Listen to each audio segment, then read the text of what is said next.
এরপরে আমাদের আরও একটা আমল আসতেছে আমাদের গাউদিয়াবাসীর জন্য। তো ঈদের দিনের মতো 16 তারিখ গাউদিয়ার মাহফিল আসতেছে। খুব খুশি না? আমরা সবাই আলহামদুলিল্লাহ খুশি। ঐতিহাসিক মাহফিল, এই মাহফিলে আমরা অংশগ্রহণ করব। সবাই সার্বিকভাবে যে যেভাবে পারি আমরা সহযোগিতা করব। আপনার আমার কারণে মাহফিলের যাতে পরিবেশের কোনো পরিমাণ ক্ষতি না হয়, কোনো পরিমাণ যাতে সম্মানহানি না হয়।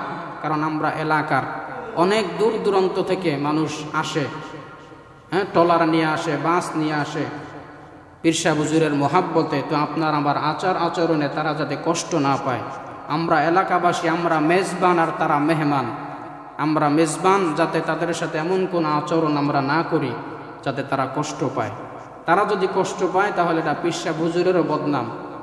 এজন্যে আমরা মেহমানদেরকে আমরা সম্মানের সাথে কদর করার চেষ্টা করব। আমরা যে যতটুকু পারি, যেভাবে পারি আমরা সহযোগিতা করব। আল্লাহ রব্বুল আলামিন সার্বিকভাবে গাউদিয়ার ঐতিহাসিক বার্ষিক মাহফিলকে সফল করুক। আল্লাহ রব্বুল আলামিন যাবতীয় ঝামেলা থেকে মুক্ত রাখুক। সর্বশেষ ইসলামিক ভিডিও সবার আগে পেতে আল হাদি মিডিয়া সাবস্ক্রাইব করে পাশে থাকা বেল আইকনটি ক্লিক করুন। ধন্যবাদ।